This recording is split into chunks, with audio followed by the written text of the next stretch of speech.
সমস্যা কি? আপনাদের সমস্যা কি?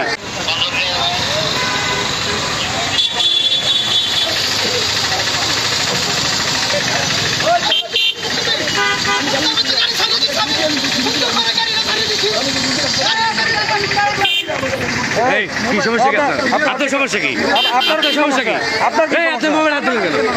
আপনি মোবাইল হাত দেন কেন? এই এদিকে আসেন। আপনি মোবাইল হাত দেন কেন? এদিকে আসেন।